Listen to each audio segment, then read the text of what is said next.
Alrighty, what's happening, my people? So I have a whole bunch of notes to go over today. I don't really know how many I'm going to get over or get to go over, but I'll kind of just start going through the list here. So some of these are relatively old, so I kind of forgot like why I wrote them or why they're significant or important. So I might just kind of like blow through a few of them. There are a few though that are pretty recent, and I can elaborate more on at least. So anyway, here's the first one. Let's see. I said, don't be fearful about something because of its outside or initial perception. I really wish I could remember like why I wrote this down, but I think that's an important thing. Is to there's a lot of things that are scary when you first look at them, right? Like climbing, for example. Actually, here's a good example right here. So when me and my friend Parker did this kind of pretty tall rappel, we hiked around this big cliff and then clipped into the top and then rappelled off this like sheer face that was super tall and super scary looking, and I had never rappelled anything close to that before. And so from the outside, it looks terrifying. Like, it looks like it's the scariest thing in the world to rappel off of. It's just like such a sheer, perfect cliff. And I had all these ideas about how scary it would be, and how I was getting like super nervous, and he was too. I mean, rightfully so, especially for him, because he's not quite as used to climbing and rappelling and this whole heights thing as I am. So he was a little bit even more scared than I was. But the whole point with that, though, is that from the outside, it looks terrifying, but when we actually started to rappel and we began the process of doing the thing we were scared about, we realized that it wasn't even remotely scary. It wasn't scary, honestly, at all. It was a little nerve-wracking, like as you're kind of walking up to the cliff, and then like as you're kind of going over the edge. But like the entire thing was so peaceful, and so it was just bliss. There was nothing fearful about it at all. It was the idea that was scary. It was the outside perception that was scary, and it was the perception that we had from a distance. But once you kind of dive in, you realize it's really not that bad at all. So that wasn't the reason I wrote that down, but it's a good example, I think. So anyway, that's the first thing. Next thing. So here's one thing I've been meaning to talk about for a while now, and it's that doctors used to recommend smoking, like cigarettes. So I heard this on like a podcast or something. My hair is getting pretty long. I think on a podcast I was listening to this, and I overheard that. Well, I just heard this. I didn't overhear anything. I directly heard this, and they just mentioned that doctors back in the day, I don't know exactly when. Is that steering wheel annoying? That might be kind of annoying. I don't know. They used to prescribe smoking to people that were anxious or nervous or jittery. They would say, here's a pack of cigs, or, go get a pack of cigs, to relax yourself and kind of calm down and just take, relieve your stress, right? So that is kind of a crazy thing. First of all, they actually used to prescribe smoking to people. Of course, now we know that's the worst thing you could possibly prescribe to anybody ever. But back then it was a little different. Everyone smoked back then, and things were just different. But the point, though, and kind of the lesson that I learned from this, was to take what you hear with a grain of salt. That was the main message I got from that, was to not take everything that you hear as truth and only truth. But I mean, use your references and learn from people, and don't be so critical and avoidant of information that you just like dismiss everything that everyone says all the time, no matter what. Oh boy, that's okay. So, where was I? So take what you hear with a grain of salt. And yeah, again, I guess just don't take everything you hear for truth.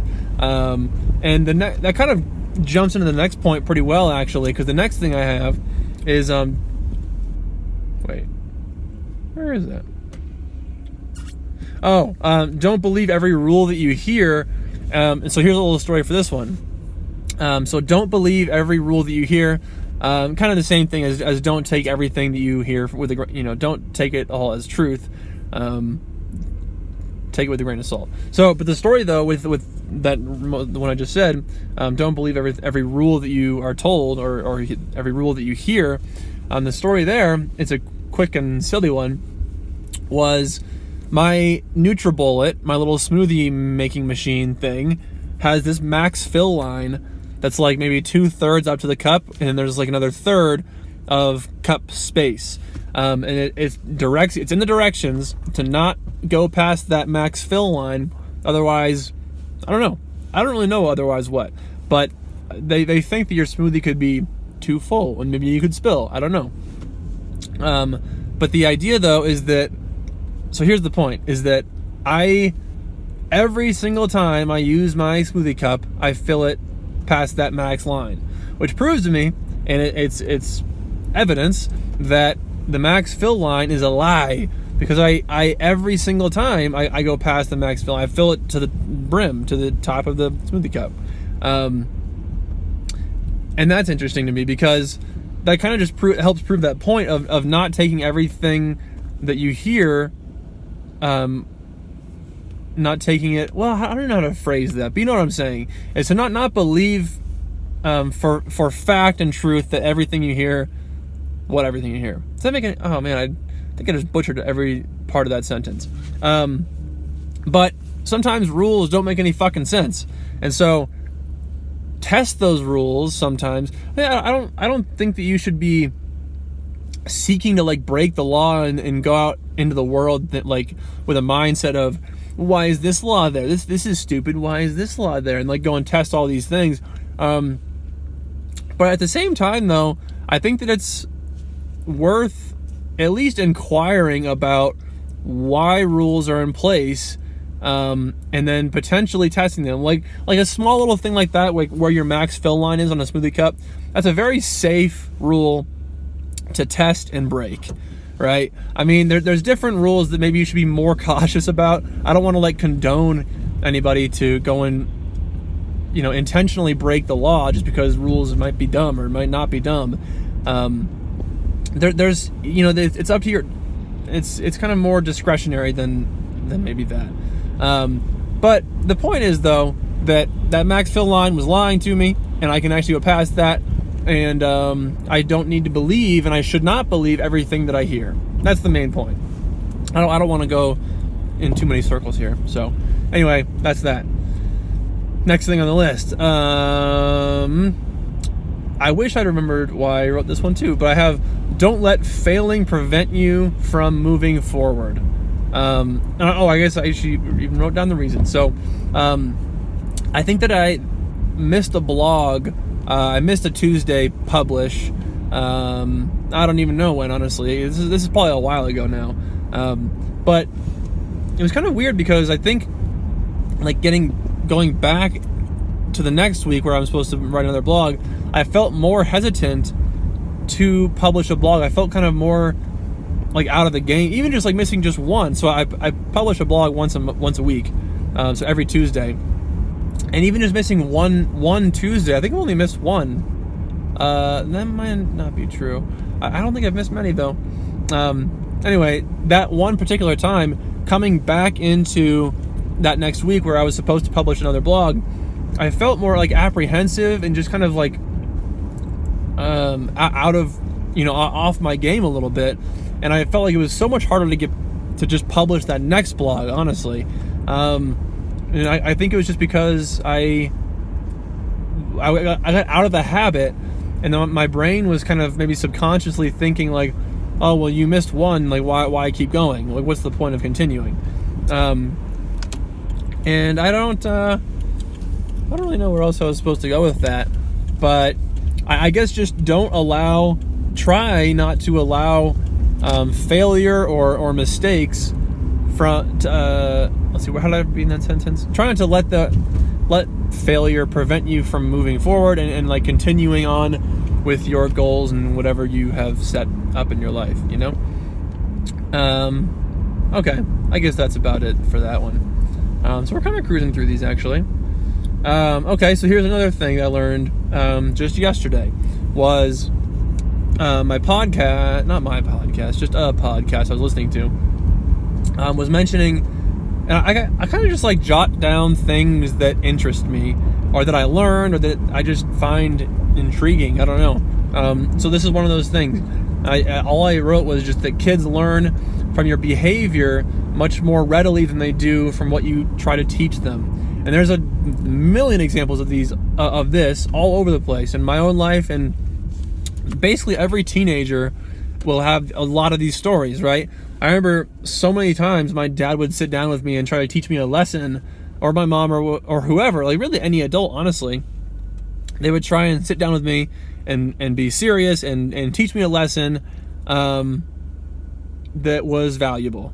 And I remember not caring enough to like implement those lessons, or to even like listen sometimes. Like I would hear what they were saying. I just didn't really care a lot of the times. What I did seem to notice though was that, well, I don't want to jump too far ahead too quick. I guess we'll just stick with, so the first part is whatever lesson they were trying to teach me, I just didn't seem to care to implement into my life.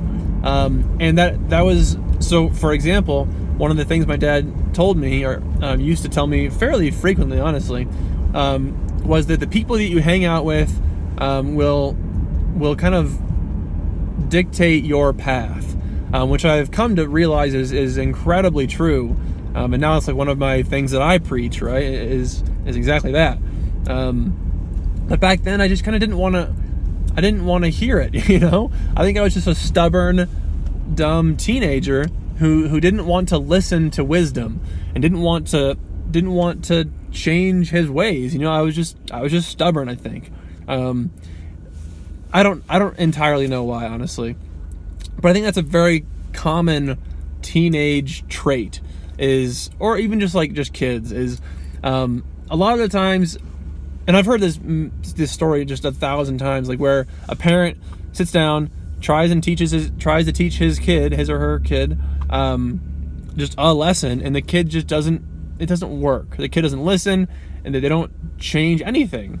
And I guess the point of this is the way that you act and the behavior that you have as the parent will be followed by your kid, you know?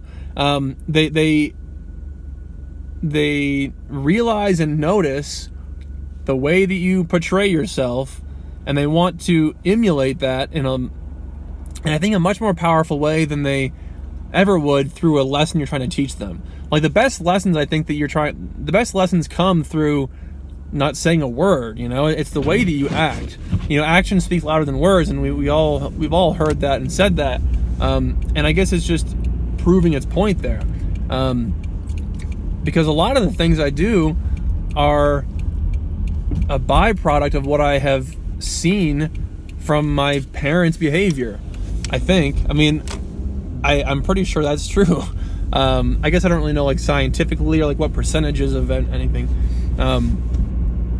But I just know for sure that behavior, what's that saying, passion breeds passion, right? You can like try and teach someone to be passionate. You can like give them this whole massive 3-hour-long course on how to be passionate. Yeah, it's like, okay, they heard you and they understand, but not much happens.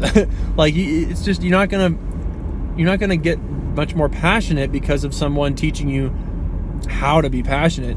But if you see someone being passionate, that transfers over into you, and you become that. So like the way they behave, if someone is behaving passionately, you are 1,000,000 times more likely to also be passionate about whatever. I guess it doesn't really matter for this, in this case. But you see what I'm saying though? Like, I think that can be applied to a lot of different lessons. So anyway, I might pause it there. I've still got a whole bunch more to talk about, but I don't want to go too long on this video. So anyway, those are a few things for today.